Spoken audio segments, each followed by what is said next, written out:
আল্লাহর কাঠুরিয়া সুলতান বিন ইবনে আদম বলেন, আহলিয়া বিবি সাকিবা শোনো,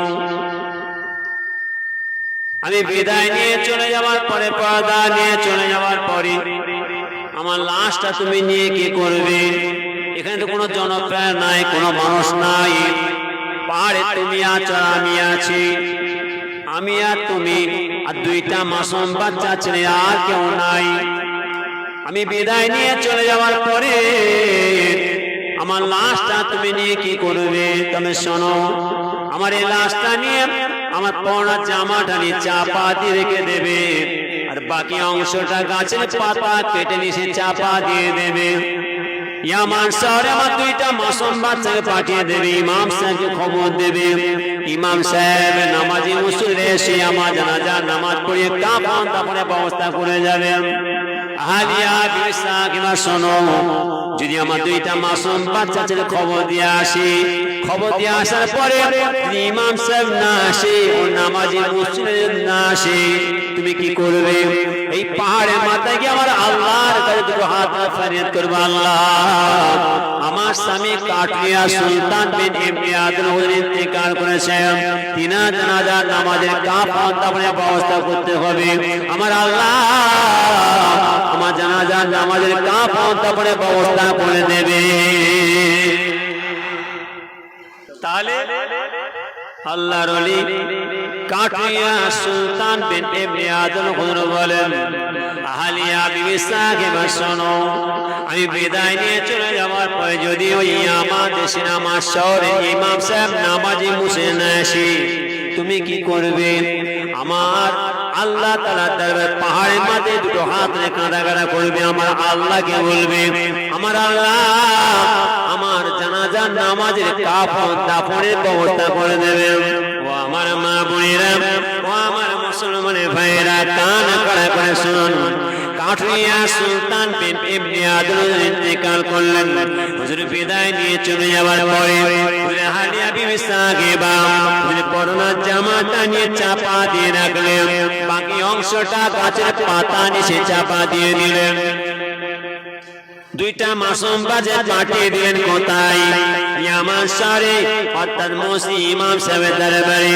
ইমাম সাহেবকে খবর দিবার চলে গেলেন গভীর রাত, রাতের অন্ধকার। দুই মাসুম বাচ্চা ছেলে আস্তে আস্তে করে ইমাম সাহেবের হুজরার দরজা ঠুকতে লাগলেন। ইমাম সাহেব দরজা খোলেন। ইমাম সাহেব রাগানি করতে, কে বাবা তুমি এত রাত্রে, গভীর রাত, রাতের অন্ধকার, আমার হুজরার দরজা ঠুকতে লেগেছো? ইমাম সাহেব হুজরার দরজা খুলে দেখছেন দুইটা মাসুম বাচ্চা দরজার সময় দাঁড়িয়ে, কেউ নাই, বাপের লাশ পড়ে আছে, জানাজার নামাজ কে পড়াবে? কেউ নাই। ইমাম সাহেব কি খবর? না, ইমাম সাহেব আমার আব্বাজান ইন্তেকাল করেছেন, কাঠুরিয়া সুলতান বিন ইবনে আদম, তাই তা জানাজার নামাজ একটু ব্যবস্থা করতে হবে। এই এত রাত করতে যাবো, যাও। সকাল হয়ে যাওয়ার পরে আমার মহল্লায় মসজিদে দিয়ে জানাজার নামাজ পড়তে যাবো। আল্লাহর ওলি কাঠুরিয়া সুলতান বিন ইবনে আদম রাদিয়াল্লাহু দুই মাসুম বাচ্চা ছেলে আস্তে আস্তে বেড়ে যেতে লাগলেন। যেতে যেতে দেখতে পাচ্ছেন গভীর রাত, রাতের অন্ধকার। আহলিয়া বিবি সাকিবা লাশের পাশে বসে আছেন। দুই মাসুম বাচ্চা ছেলে যে বসলেন, মায়ের মা ছিল, মা বিদায় নিয়ে চলে গেল। সেই মায়ের লাশ ঘরে শোয়ানো আছে। ছেলেরা কি কান্না কেঁদেছে, নাতি কোথায় কি দুলে গড়াগড়ি দিয়েছে। ও মেয়ের মতো মেয়ে, নাতি পর্যন্ত সব ছুটে এসেছে। মেয়ে দরজার সামনে কেঁচড়ে পড়ে গেল। মায়ের মহব্বতে থাকতে না পেরে চলে গেল। সারাদিন রাত মায়ের লাশের কাছে তড়পাচ্ছি আমরা, ছেলেরা তড়পাচ্ছি। মা চলে গেল, দাদি চলে গেল, দাদু চলে গেল। কি আদর করবে, কি স্নেহ করবে, কি ভালোবাসবে, কি কষ্ট করে আমাদের ভালোবাসতেন, কি আদর করতেন, কি স্নেহ করতেন। সেই দাদু চলে গেল, সেই দাদি চলে গেল। যে মায়ের মতো মা ছিল, নিজে না খেয়ে আমাদের খাইয়ে মানুষ করলো, সেই মা চলে গেল। লাশ শোয়ানো আছে। সারাদিন রাত বাড়িতে কান্নার শোরগোল চলছে। সময় কাটতে কাটতে কাটতে কাটতে গভীর রাত, রাতের অন্ধকার সব ক্লান্ত হয়ে পড়েছে, কেঁদে কেঁদে অসুস্থ হয়ে পড়েছে, বিমারে পড়ে গেছে, সব লুটকে লাটরা চতুর্দিকে পড়ে আছে, জড়সড় হয়ে পড়ে আছে, ঘুমিয়ে পড়েছে, সব শুয়ে পড়েছে। গভীর রাত, নিস্তব্ধ, আর কান্নার শব্দ শুনতে পাওয়া যায় না, নিস্তব্ধ, সব শুয়ে পড়েছে। কিন্তু এমন মায়ের মেয়ের মতন মেয়ে আছে, বৌমায়ের মতন বৌমা আছে, সেই মায়ের লাশের কাছে সারা রাত বসে থাকে, বসে বসে কাঁদে। শুধু তাই না, অনেক মায়ের মেয়ের মতন মেয়ে আছে, বৌমায়ের মতন বৌমা আছে, লাশের কাছে 30 পারা কোরআন শরীফটা পেরে আসে, দেখছে সময় কাটছে, টাইম কাটছে, 30 পারা কোরআন শরীফ পেরে এসে মায়ের মাথার কাছে দুলে দুলে পড়ে। হাকি নজরে বলেন না, পড়তে পড়তে ঘড়ি দেখছে 2:30 বেজে গেল, 3টে বেজে গেল, 4টে বেজে গেল। আহারে, সেই মেয়ের মতো মেয়ে কাঁদছে। মা, সকাল হয়ে গেলে গ্রামের মানুষেরা নাও সব নিয়ে চলে যাবে, তোমাকে আর খুঁজে পাবো না, আর দেখতে পাবো না। এই শেষ রাত্রে শুয়ে আছে। ও যুগে, ও সময়তে কাঠিয়া সুলতান লাশ মোর কাছে দুই মাসুম বাচ্চা হারিয়ে বসে আছে। সকাল হয়ে গেল, টাইম কাটতে কাটতে ইমাম সাহেব আসলো না, নামাজি মাসে আসলো না, জানাজার নামাজকে পড়ালো। আল্লাহর ওলি কাঠিয়া সুলতান বিন ইবনে আদন আহলিয়া বিবি সাগেবা দুই মাসুম বাচ্চার সঙ্গে করে নিয়ে পাহাড়ের মাথায় চলে গেলেন। পাহাড়ের মাথায় গিয়ে আমার আল্লাহর কাছে কাঁদতে লাগলেন, রব্বুল আমিন, আল্লাহ তাআলা আমার স্বামী কাঠুরিয়া সুলতান বিন ইবনে আদন ইন্তেকাল করেছেন, তিনার জানাজার নামাজের কাফন দাফনের ব্যবস্থা করতে হবে। আমার আল্লাহ যে বারবার দুটো হাত তুলে কাঁদতে লাগলেন, রব্বুল আমিন, আল্লাহ তাআলা আমি জানি, আমি দেখেছি আমার স্বামী কাঠুরিয়া সুলতান বিন ইবনে আদন প্রত্যেকটা রাত, গভীর রাত, রাতের অন্ধকার আপনার তাহাজ্জুদ নামাজ আদায় করে দুটো হাত আল্লাহ আপনার কাছে কান্না করতেন। রব্বুল আমিন, আল্লাহ তাআলা আমার স্বামী কাঠুরিয়া সুলতান বিন ইবনে আদন হুজুর 5 দিনের 5 ওয়াক্ত নামাজ আদায় করতেন। যদি আপনি আমার স্বামী কাঠুরিয়া সুলতান বিন ইবনে আদন 1 ওয়াক্ত নামাজ কবুল করে থাকেন, এই 1 ওয়াক্ত নামাজের কবুলিয়াতের বদলে আল্লাহ তাআলা আপনি আমার স্বামী জানাজার নামাজের কাফন দাফনের ব্যবস্থা করে দিন। আমার আল্লাহ দ্বারা কবুল হয়ে যায়। আমার আল্লাহ জানিয়ে দিলেন, হ্যাঁ আমার ফেরেশতা যাও, চলে যাও, আমার জুনায়েদ বাগদাদীকে গিয়ে বলবে পাহাড়ে ইয়ামান দেশে ইয়ামান শহরে কাঠুরিয়া সুলতান বিন ইবনে আদন ইন্তেকাল করেছে, তিনার জানাজার নামাজের কাফন দাফনের ব্যবস্থা করতে হবে। ও আমার মা বোনেরা, ও আমার মুসলমান ভাইরা, কান কানে করে শুনুন। কাঠুরিয়া সুলতান বিন ইবনে আদন আহলিয়া বিবি সাগিবা দুই মাসুম বাচ্চা চোখের পানি ছেড়ে দিয়ে পাহাড় থেকে নেমে এসে অর্থাৎ স্বামীর বিলাসের কাছে বসে আছেন। এদিকে আল্লাহ রাসূল ক্ষমতে আল্লাহ ফেরেশতা যাচ্ছেন কোথায়? জুনায়েদ বাগদাদী হুজুর দরবারে। এই জুনায়েদ বাগদাদী হুজুর ইয়ামান দেশে ইয়ামান শহরে কাঠুরিয়া সুলতান বিন ইবনে আদন ইন্তেকাল করেছেন, তিনার জানাজার নামাজের কাফন দাফনের ব্যবস্থা করতে হবে। জুনায়েদ বাগদাদী বললেন, ওরে আল্লাহর বান্দা, এখান থেকে ইয়ামান দেশ শুরু, ইয়ামান শহর 3000 কিলোমিটার রাস্তা। জোরে বলেন। আল্লাহর ওলি জুনায়েদ বাগদাদী বললেন, ওরে আল্লাহর বান্দা, এখান থেকে 3000 কিলোমিটার রাস্তা, ওই ইয়ামান শহর, ইয়ামান দেশ, আমি এখান থেকে যাবো কি করে? যাও, চলে যাও, তোমাকে যিনি পাঠিয়েছেন তেনাকে গিয়ে বলবেন এখান থেকে 3000 কিলোমিটার রাস্তা আমি যাবো কি করে? যিনি তোমাকে পাঠিয়েছেন তিনি আমার যাবার ব্যবস্থা করে দেবেন। আল্লাহর ফেরেশতা চলে আল্লাহর দরবারে, রব্বুল আমিন আল্লাহ তাআলা আপনার জুনায়েদ বাগদাদীকে বললাম। জুনায়েদ বাগদাদী বললেন, ওরে আল্লাহর বান্দা, আমি এখানে যাব কি করে?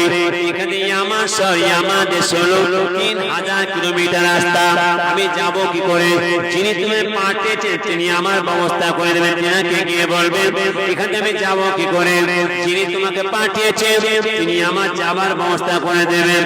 আমার আল্লাহ জানিয়ে দিলেন, আমার ফেরেশতা যাও, চলে যাও, ইয়ামান দেশে ইয়ামান শহরের পাহাড়ের মাথায় কাঠরিয়া সুলতান বিন ইবনে আজের লাশটা শোয়ানো আছে। ওখানে এক কোটা মাটি নেবে, এক কোটা মাটি নিয়ে গিয়ে জুনায়েদ বাগদাদীর দরবারে ছড়িয়ে দেবে।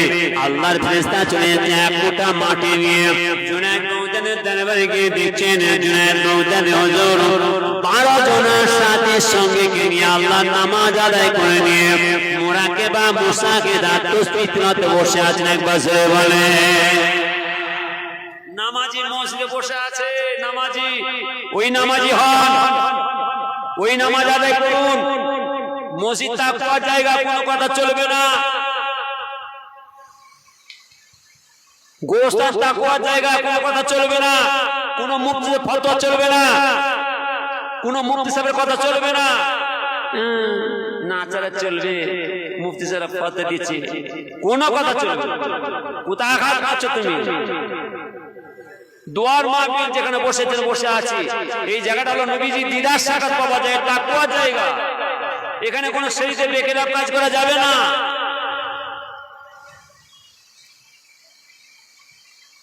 কি কষ্ট করে তাহাজ্জুদ নামাজ করে মসজিদের মধ্যে বসে আছেন, আল্লাহর কাছে কাঁদা কাটা করছেন। আমার নবী পাকের দিদার সাক্ষাৎ আল্লাহ মিলিয়ে দিয়েছেন। একবার জোরে বলেন সুবহানাল্লাহ, জোরে বলেন। ওরে বাপ রে, কোথায়? এই আল্লাহর ঘর মসজিদ। কি সুন্দর নামাজি, ওই নামাজি জাকিরিন তাসাব্বুতি ওজিফা প্রতি তাকওয়া প্রতি এত কষ্টের নামাজ, এত কষ্টের ইবাদত, এত কষ্টের জিকির আজকার, এত কষ্টের মুরাকাবা মুসাহিদা তাসবিহ তিলাওয়াত, এত কষ্ট করে হারাম হালাল বেঁচে চললেন, তাকওয়া নিয়ে চললেন। আর তাকওয়ার জায়গায় বসলেন। তাকওয়া বলতে আল্লাহর ঘর মসজিদ, পাক না পাক, পাক পাক জায়গায় বসলেন, পাক জায়গায় বসলেন। আপনার সারা শরীরটা পাক। ব্যাস আল্লাহর কাছে কাঁদা কাটা করলেন। আমার আল্লাহ তাআলা আমার নবীজি দিদার সাক্ষাৎ মিলিয়ে দিলেন। একবার জোরে বলুন সুবহানাল্লাহ। ও জুনায়েদ বাগদাদী আল্লাহর নামাজ আদায় করে বসে আছে, মুরাকাবা। কজন? 12 জন সাথী সৈনিক বসে আছে। আল্লাহর ফেরেশতা এক মুঠো মাটি নিয়ে গেলেন। আল্লাহর ওলি কাঠরিয়া সুলতান বিন ইবনে আজের লাশ মুবারক কাছে গিয়ে ও আল্লাহর ফেরেশতা এক মুঠা মাটি নিয়ে জুনায়েদ বাগদাদীর দরবারে গিয়ে দেখছেন জুনায়েদ বাগদাদীর সহ 12 জনের সাথীর সঙ্গে নিয়ে আল্লাহর নামাজ আদায় করে নিয়ে মুরাকাবা মুসাকিদা তাসবিহ তিলাওয়াতে বসে আছেন। আল্লাহর ওলি আল্লাহর মহবুব বান্দা বসে আছেন। আল্লাহ ফেরেশতা এক মুঠা মাটি নিয়ে জুনায়েদ বাগদাদীর সহ 12 জনের সাথীর সঙ্গে ছড়িয়ে দিলেন। ছড়াবার শেষে দেখতে পাচ্ছেন জুনায়েদ বাগদাদীর সহ 12 জনের সাথীর সঙ্গে নিয়ে কাঠরিয়া সুলতান বিন ইবনে আজের লাশ মুবারকের কাছে গিয়ে পৌঁছে গেলেন। একবার জোরে বলুন সুবহানাল্লাহ। 1000 কিলোমিটার রাস্তা গেল কি করে? হুকুম কার? আমরা বুঝি না যে নামাজ আল্লাহ কি নিয়ামত রেখেছেন। ও নামাজি গোরস্থানের ধারে যে দাঁড়িয়ে চুপটি মেরে একটু কলমা শরীফ, একটু দরুদ শরীফ চুপটি দাঁড়িয়ে আছে, আল্লাহর কাছে কাঁদা কাটা করছেন। আমার আল্লাহ তাআলা तमाम কবরবাসী দিদার সাক্ষাৎ মিলিয়ে দেয়। একবার জোরে বলেন। নামাজি বসে আছেন আল্লাহ জান্নাতের বাগান। কেন? আমার নবীজি বলেছেন, আমার নবীজি বলেছেন বাবা সাহাবারা যারা এই মদিনার মসজিদ থেকে আমার মাজারতে একবার সে বসবে তারা যেন জেলায় আমার আল্লাহর জান্নাতের বাগানের মধ্যে বসে আছে। আমরা ভারতবর্ষের মানুষ, আমরা মদিনামান হতে পারি না। আমরা ভারতবর্ষের মানুষ, পাঁচটুবে গ্রামের মানুষ, আমরা মদিনামান হতে পারি না।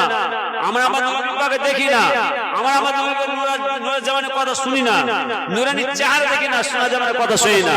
কিন্তু আমরা ভারতবর্ষের মানুষ মদিনার মা হতে না পেরে, নবী পাকের দরবারে মা হতে না পেরে, আমরা আমাদের নবী পাকে না দেখে, রাসূলকে না দেখে আমরা কত সুন্দর একটা পাতটুবা গ্রামের মানুষ, ভারতবর্ষের মানুষ জান্নাতের বাগান সাজিয়েছি। জান্নাতের বাগান সাজিয়ে সব গায়ে গায়ে চুপটি করে বসে কার কথা শুনছি? আওয়াজ দেন না, আল্লাহ রাসূলের কথা শুনছি। আর কোথাকার গেতে নামরা সব আমার দিয়ে তাকিয়ে বসে আছে, থাকি না? সব চুপটি মেরে নিজেদের আরামকে হারাম করে দিয়ে, ঘুমকে হারাম করে দিয়ে, ব্যবসার কাজ কাম বন্ধ করে দিয়ে চুপটি মেরে বসে আছেন। আবার দেখেন সব আমাকে দেখছেন, আমাদের সব তাকিয়ে বসে কোথাকার আগে তো আমরা ভাতে। তাহলে বলেন আমরা যদি এত সুন্দর আল্লাহর জান্নাতের বাগান সাজিয়ে চুপটি মেরে বসে আল্লাহ রাসূলের কথা দুটো শুনি, এক হিসাবে আপনারা আমাকে দেখেন, সে যুগের মানুষেরা, আমার নবী পাকের সাহাবারা, ও মদিনার ছেলেরা, ও মদিনা বাসীরা, ও মদিনার মানুষেরা, আমার নবী পাকের সাহাবারা আমার নবী পাকের চামড়ার চোখে দেখেছেন, নূরানি চাহা দেখেছেন, সুনার জবানে কথা শুনেছেন। তাহলে বলেন আমরা এত সুন্দর বসে থাকি আর আমার নবী পাকের সাহাবারা তারা কেমন বসতেন গো? মদিনার ছেলে কেমন বিয়াদবি করতেন নাকি? হাকিনাদের বলেন না, ওই বেওকুফ নাদানদের মতো তিনটে চারটে করে ঠাঙে লেগে দিলে ওই মোল্লা মৌলবীরা, ওই ভাই সাহেবরা, ওই পীরজাদারা, ওই বেওকুফ নাদানরা তিনটে চারটে ঠাঙে লেগে দিলে আর কানে হাত দিয়ে মারছে টান। যত টান মারবে তত বাঁশি বিক্রি হবে, যত বাঁশি বিক্রি হবে তত হারাম রোজগার করে খাবে, হারাম ব্যবসা করে খাবে। এরা হারাম ব্যবসা করে খাওয়া যায় পেল না, হারাম রোজগার করে খাওয়া যায় পেল না, এরা হারাম ব্যবসা করে খাওয়া যায় কোনটা পেল? আল্লাহ জান্নাতের বাগানটা যেখানে পেল। আবার দেখবেন ওরে বাপ রে, সে সিংহাসন বসানো থাকে দেখছেন না, বড় সিংহাসন, চেয়ার, কুরসি সব বুদ্ধি বসে আছে, কি অবস্থা হচ্ছে তাও দেখছেন না। সব সিনেমার নায়ক নায়িকাদের, কাওয়ালি ফানসানদের, যাত্রা প্যান্ডেলের, ধামাখার যত নোংরা নোংরা সিংহাসন এই মেম্বারে বসিয়ে দিলে জান্নাতের বাগান সাজানো। আমরা ছেলেরা কি করে সাজালো আর এই মেম্বার সাজিয়ে, আর আমরা মোল্লা মোহাম্মদ সিংহাসনে বসলাম আর কানে হাত দিয়ে মাছির টান। না না একদম না। কেন মানা করছেন? নামাজি ভাই কেন যাচ্ছেন? সর্বনাশ হয়ে যাবে, সর্বনাশ হয়ে যাবে। নিজেরা মাছে, নিজেদের ছেলেদের বাঁচাবার চেষ্টা করে দেখছেন না। আমার নামাজি ভাইদের বলে যাই, হাতে নেবেন না। অন্যায় করতে করতে, দোষ করতে করতে, বিয়াদবি করতে করতে, বক্তারা, আলেমরা, হুজুররা ওয়াজ করতে করতে কি রকম বাদ কি হচ্ছে সব করতে করতে আমার নবী পয়গম্বরদের ছিনিমিনি করতে শুরু করে দিয়েছে। ওয়াজ তো শুনছেন মাশাআল্লাহ, ওয়াজ তো আসেনি, ওয়াজ শোনা তো আসেনি। আমি জানি আমার সম্বন্ধে আপনারা জানতে বেশি বাকি নাই, আর আপনাদের সম্বন্ধে আমারও জানতে বেশি বাকি নাই। যত রাত হবে তুই আবার উঠে বসে আছিস কেন? সর্বনাশ, উল্টে দে, খেয়াল করবেন ঠিক। বাচ্চাদের বাচ্চা ছেলেদের একটু বুঝবে, এদের দোষ নেই। আল্লাহ সকলে হাত উঠে বলুন আমিন। ঘরে খানেকের মুসাফির, খানেকের মুসাফির কথার মধ্যে বুঝবেন আমি খুব রাগ করে গেছি আপনাদের। আমি ধাক্কা মেরে গেছি ফাঁস থেকে, প্রথমে খুব ধাক্কা দিয়েছি, রাগ করেছি। ফাইসালে আসতে হবে, আমার কথা বললেন না, নানা রকম সমস্যা দেরিয়ে যায়। আমরা যাই জলসায় আমাদের কাছে বাধা আসে, রাগ করে কারা? এই গ্রামের বয়স্করা, এই মুরব্বীরা, এই বাপ চাচারা আমাদের বিচার দেয়। আপনারা আসছেন জলসা করে চলে যাচ্ছেন, আর এইসব ছেলেরা অ্যাংরা চ্যাংরা বোঝে না। এদের বুঝিয়ে বলুন কি দরকার ছিল? এত টাকা পয়সা খরচা করে এই বিশাল প্যান্ডেল, জেনারেটর, লাইট, মাইক, চুমকি বাঁধে সুন্দর সুন্দর তাজা ফুল দিয়ে এত জান্নাতের বাগান সাজানো কি দরকার ছিল? এরা এত টাকা পয়সা খরচা না করে এরা যে মসজিদের পিচ্চা লুটার পায়খানা তাও সওয়াব পেত। বিচার দিল কারা? গ্রামের বয়স্করা, নামাজি বাপ চাচারা। আর আমার আপনার বাচ্চারা এসে দাঁড়িয়ে দাঁড়িয়ে কাঁদে, টস টস করে চোখের পানি পড়ে। হুজুর আমরা এত কষ্ট করে রাত জেগে এই বিশাল প্যান্ডেল, জেনারেটর, লাইট, মাইক, চুমকি বাঁধে সুন্দর সুন্দর তাজা ফুল দিয়ে আল্লাহ জান্নাতের বাগান সাজিয়েছি, আর আমাদের বাপ চাচা আমাদের আড়ে হবে করে আমাদের চাঁদা টাকা পয়সা দেয়নি। হুজুর এটা আপনি বুঝিয়ে বলুন যাতে আমার বাপ চাচা একটু আমাদের সহজে করে একটু লক্ষ্য রাখে। বিচার করবে কে? ফয়সালা করবে কে? এই ফয়সালা, এই বিচার স্বয়ং আমার আল্লাহ নিজে করেছেন এক বছরের। এদিকে বাপ চাচাদের বিচার আসলো, দিয়ে ছেড়ে দিয়ে বিচার আসবে, ফয়সালা করবে কে?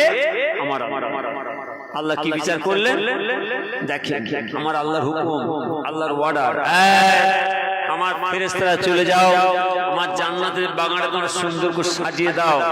কেন? আমার দোস্ত হাবিব, আমার রাসূল আমার জান্নাতের মধ্যে আসে। আল্লাহ তাআলার অগণিত রহমতের মালাইকা ফেরেশতারা ঈদে মিলাদুন নবী পড়ে গেল, পূর্তি খুশি আমোদ আনন্দ করতে করতে আল্লাহ জান্নাতের বাগান সাজিয়ে দিলেন। আল্লাহর অর্ডার, আয় আমার ফেরেশতারা যাও, হুর ফেরেশতা পাঠাচ্ছেন, যাও মজানে পাঠাচ্ছেন, আমিনার খিদমতে চলে যাও। আমার দোস্ত হাবিব, আমার রাসূলের জগতে আসার সময় হয়ে গেছে, আমার দোস্ত হাবিবকে নিয়ে আমার জান্নাতের মধ্যে প্রবেশ করো। রাত আল্লাহকে বলেছেন যে আল্লাহ আপনার দোস্ত হাবিবকে আমার রাতের মধ্যে পাঠান, আর দিন বলছেন না আল্লাহ আপনার দোস্ত হাবিবকে আমার দিনের মধ্যে পাঠান। রাত আর দিন একসঙ্গে আল্লাহর কাছে ফরিয়াদ করেছিলেন, আমার আল্লাহ কি সূক্ষ্ম বিচার করেছিলেন। রাতের শেষ অংশ আর দিনের প্রথম অংশ, দুইটার মাঝখানে ভোর ভোর সকাল সকাল অর্থাৎ শোবে সাদেক মনে আমার আল্লাহ তাআলা আমার নবী পাককে জগতের বুকে পাঠিয়েছিলেন। একবার জোরে বলুন সুবহানাল্লাহ। কোচি মাঝখানে মোবাইলটা বন্ধ করো, মোবাইলটা নিচে দাও, নেবে দাও, হাতে কেড়ে দাও না, আমাদের চ্যানেল কেড়ে দাও। গুনাহ, মায়ের জন্য তো বসেছো, সেই দাদুর জন্য বসেছো একটুখানি, সেই দাদু দাদির কাজ যে সারা বছর তো ঠিক নিয়মে করুন, একটুখানি বসেছো 5 মিনিট, তোমাদের 5 মিনিট সময় চেয়েছি, এবার তোমার হাজির দিয়ে চলে যাও, কোনো অসুবিধা নেই, এখানে তোমার বদমাইশি করবে। বিসমিল্লাহুম্মা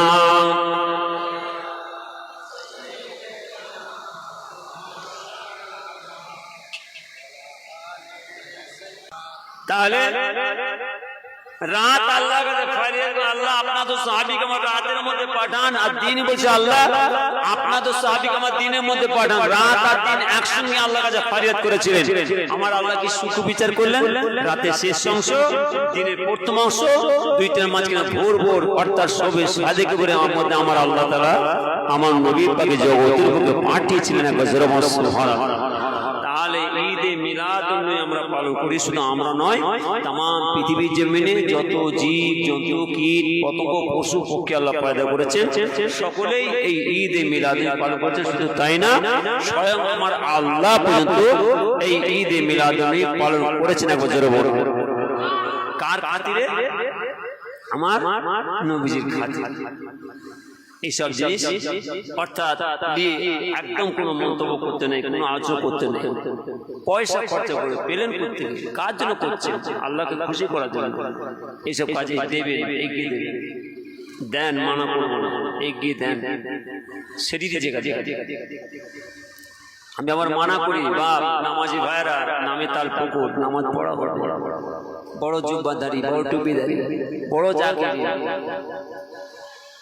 ঘটি ডুববে না, বড় নামাজি, বড় জিহ্বাধারী, বড় টুপি দিয়ে বড় যাকে নামে তাল পুকুর, ঘটি ডুববে না। নামাজ আলাদা জিনিস। আমার কথা বলেন, যার জন্য আমি মাঝে মাঝে খাওয়াই, খাইয়ে দিয়ে যাবো। সব জায়গায় যাবেন না, কেন যাচ্ছে? আর সব জায়গায় যে বসবেন না, কেন ওখানে বসছেন? আর সব জায়গায় কি গো বুঝতে পারছেন না? নামাজি ভাই বলছি, আমার নামাজি ভাই শুনবেন, নামাজ পড়া হবে, সর্বনাশ হয়ে যাবে। কেন ওখানে যাচ্ছেন? কেন যে বসছেন? আর কেন সব জায়গায় যাবেন না, সব জায়গায় বসবেন না, সব জায়গায় খাবেন না। খুব কষ্টের ইবাদত, খুব কষ্টের নামাজ, খুব কষ্টের নামাজ।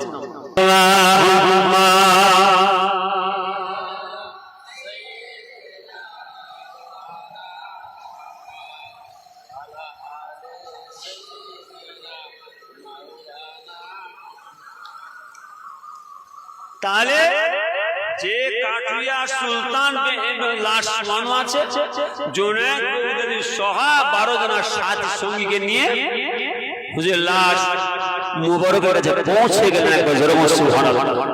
কত রাস্তা? 3000 কিলোমিটার রাস্তা। নিয়ে গেল কে? হুকুম কার?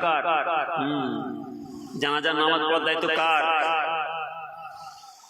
মুসলিম হবে কি হবে না আমি আপনাদের আগে ফার্স্ট ঘাড় মেরে দিয়েছি না, মিলিয়ে নেবেন,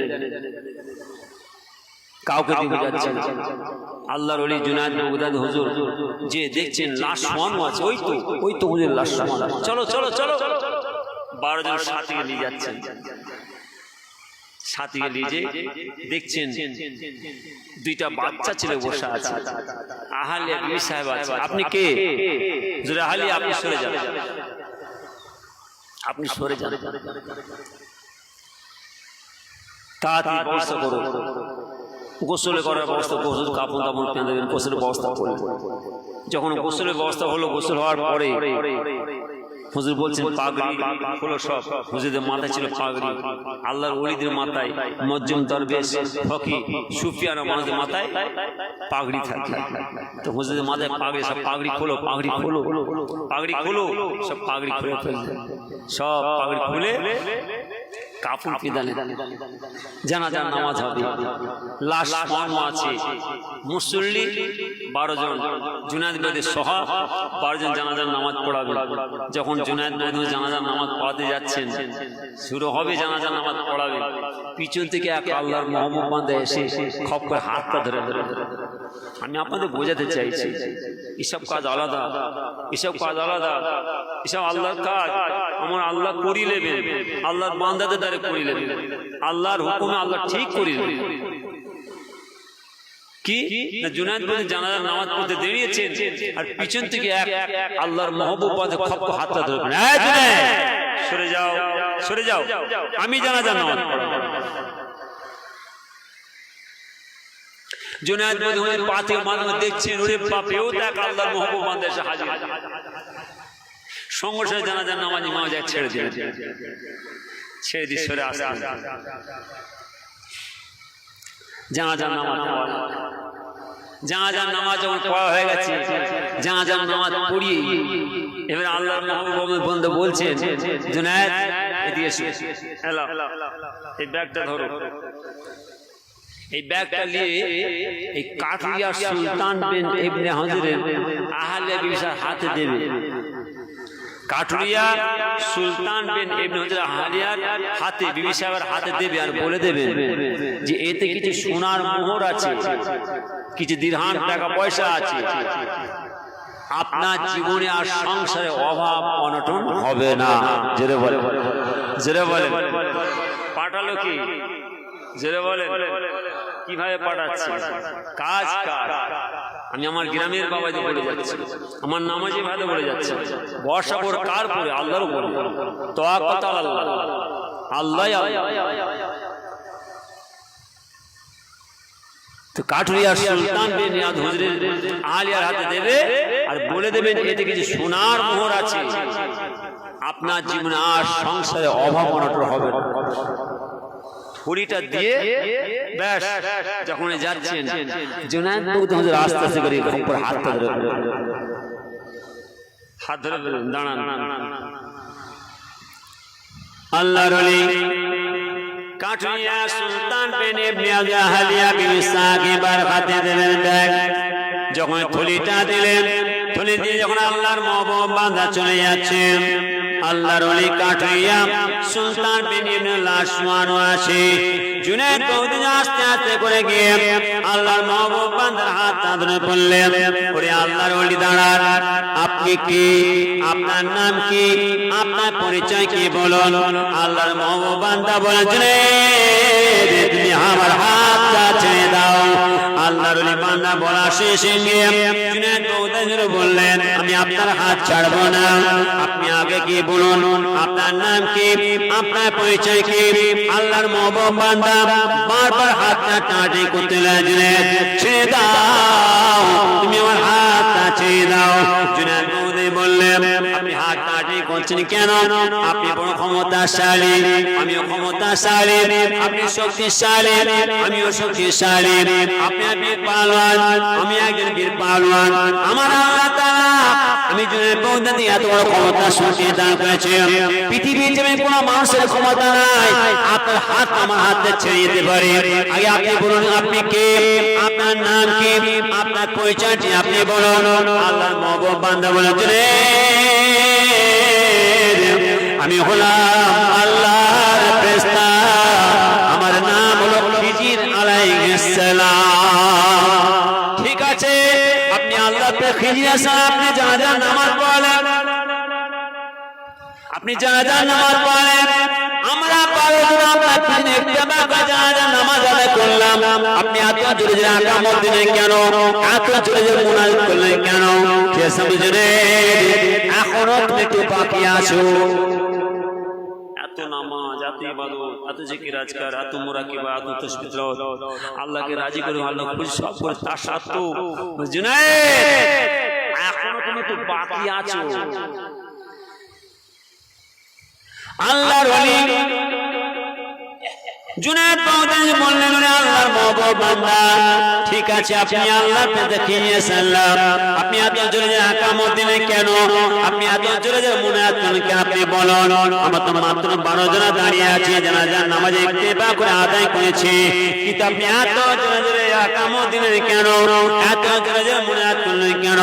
আল্লাহর মহবুব বান্দা বললেন খিজিয়েছেন, বলেন জুনায়েদ জুনায়েদ তুমি একবার পিছনে তাকাও, পিছনে তাকাও। জুনায়েদ বাগদাদী বলছেন পিছনে তাকালাম, তাকাবার সঙ্গে দেখতে পাচ্ছি আমার চোখের দৃষ্টিটা যত যাচ্ছে আমার আল্লাহ তাআলার অগণিত রহমতের মালায়েকা ফেরেশতারা কাঠরিয়া সুলতান ইবনে জাদার নামাজে শামিল হয়েছে। একবার জোরে বলে আমি জুনায়েদ দেখতে পাচ্ছি আমার চোখের দৃষ্টি যত যাচ্ছে তত আমি দেখতে পাচ্ছি আমার আল্লাহ দেখাচ্ছে, আমার আল্লাহ তাআলার অগণিত রহমতের মালায়েকা ফেরেশতারা এই কাঠরিয়া সুলতান বিনতে জানাজার নামাজে হাত মুনাজাত করতে রয়েছেন। একবার জোরে বলুন সুবহানাল্লাহ। হুকুমকার পাঠিয়েছে কি?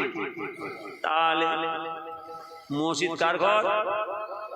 তাহলে আল্লাহর ঘর মসজিদে আল্লাহ কিভাবে নামাজ আদায় করবেন, কিভাবে মসজিদে যাবে, কিভাবে বাড়বে কি বাড়বে না আল্লাহ থাকবে সে আমার আল্লাহ। ঠিক ওইরূপ গোরস্থান, কর্মস্থান কঠিন জায়গা, এই দুয়ার মাহফিল কঠিন জায়গা, যার জন্য আমি আমার নামাজি ভাইদের বলে যাই, আমি আমার বাপদের বলে খবরদার সব করেন আপনারা। হয়তো আমার মহল্লায় আমার গ্রামে এলাকার ছেলেরা হয়তো এইসব কাজকাম করতে গিয়ে, মসজিদের কাজকাম করতে গিয়ে, মাদ্রাসার কাজকাম করতে গিয়ে, এই গোরস্থানের কাজকাম করতে গিয়ে, ঈশ্বরের সাহেবের কাজকাম করতে গিয়ে ভুল করে ফেলছে, জেদ করে ফেলছে, অন্যায় করে। দোষ কি হয়েছে? এটা তো আপনার ছেলে, আপনার সন্তান, তো এদের পা টেনেছেন কেন? এদের দূরে সরে যেতে বিপদে পড়ে যাবে। আমার মহল্লায় আমার গ্রামে এই আল্লাহর ঘর মসজিদ কাজ কাম করতে গিয়ে, ঈশ্বরের সাহেবের কাজ কাম করতে গিয়ে, মাসার কাজ কাম করতে গিয়ে, গোরস্থানের কাজ কাম করতে গিয়ে আমার এলাকার ছেলেরা হয়তো কোনো ভুল করবে, জেদ করবে, ভুল অন্যায় করে ফেলছে। আপনার পা টেনেছেন কেন? না না না, আমি আমার গ্রামের সমাজে বাইরে বলে যাচ্ছি, আমি আমার গ্রামের নামাজি বাপদা বলে যাচ্ছি, আপনার হাতে ধরে বলে যাচ্ছি, খবরদার এরা আপনার ছেলে, এরা আপনার সন্তান, এদের গায়ে মাথা হাত দিয়ে এগিয়ে দেন, বুঝিয়ে দেন, শিখিয়ে দেন, যাতে এরা ভাই ভাই মিলেমিশে খাস এই দুয়ার মাহফিল, আল্লাহর ঘর মসজিদ, গোরস্থানের কাজ ঠিক নিয়মে হিফাজত করতে পারে। বলুন আমিন, জোরে বলুন আমিন। আল্লাহ যেন আপনার সব ছেলেদের সুবুদ্ধি দেন, সকলে হায়াতে দারাজ করেন, সকল ভাই ভাই ঠিক নিয়মিত চলা তার বসার তৌফিক আল্লাহ দান করুন আমিন। দেখছেন না কি অবস্থা হচ্ছে, নিজেদের মধ্যে মধ্যে কি হচ্ছে, কি হবে আল্লাহ, কিভাবে ঈমান নিয়ে যাব, কিভাবে ঈমান নিয়ে যাব, কিভাবে আল্লাহ মহব্বত দেবেন, কিভাবে আল্লাহ ডেকে নেবেন, ঘরে যেতে হবে, কিভাবে যাব, কি নিয়ে যাবেন, এই কি নিয়ে যাবেন সেই চিন্তা হচ্ছে, জায়গা হলো এইটা। খালি বিয়াদি করেছিলেন কে? আল্লাহর পয়গম্বর নবী মুসা আলাইহিস বসে আছেন। নবী মুসা আলাইহিস বসে বলছেন, অর্থাৎ হারেসা বসো, আমি আসছি। হারেসা একটু বসো, আমি আসছি। ব্যাস সোজা চলে গেলেন। নবী মুসা আলাইহিস পাহাড়ে চলে গেলেন। পাহাড়ে যে তুর পাহাড়ে গিয়ে আল্লাহর কাছে কাঁদছে, আল্লাহ আমি কি আপনাকে দেখতে পাবো না?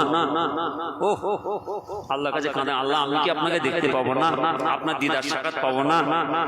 পেয়েছিল, नसीब होलो ना। सिर्फ देखा है रब को नबी ने, सिर्फ देखा है रब को नबी ने, और किसी ने भी देखा नहीं है। আমার আল্লাহকে কে দেখেছে? একটু আওয়াজ দেন, কে দেখেছে? আমার আল্লাহকে আমার নবীজি দেখেছে, আমাদের নবী পাক সাল্লাল্লাহু দেখেছেন। পৃথিবীর জমিনে যত নবী পয়গম্বরকে আল্লাহ পাঠিয়েছেন, কোন নবী পয়গম্বরদের নসিবে হয় না, কোন নবী পয়গম্বরের তকদির হয় না যে আমার আল্লাহর সঙ্গে বসে কথা বলার, আল্লাহর সাথে দিদার করার। কিন্তু আল্লাহ তাআলা আমাদের নবী পাক কেমন একটা নিয়ামত করেছেন যে আমাদের নবীজি স্বয়ং আমার আল্লাহর সঙ্গে আসমানের পর আসমান, আসমানের পর আসমান, আসমানের পর আসমান ভেদ করে সিদরাতুল মুনতাহাতে গিয়ে শরীরে বসে বসে কথা বলেছে। জোরে বলে, सिर्फ देखा है रब को नबी ने, और किसी ने भी देखा नहीं है। যে নবী মুসা সালাম তুর পাহাড় গিয়ে আল্লাহ কাছে, আল্লাহ আমি কি আপনাকে দেখতে পাবো না? পেয়েছিল না? না না, আমার আল্লাহ তাআলার অসংখ্য নূরের তাজানিতে, অর্থাৎ তুর পাহাড়টাকে পুড়িয়ে ছাই করে দিয়েছিলেন। তথাপি নবী মুসা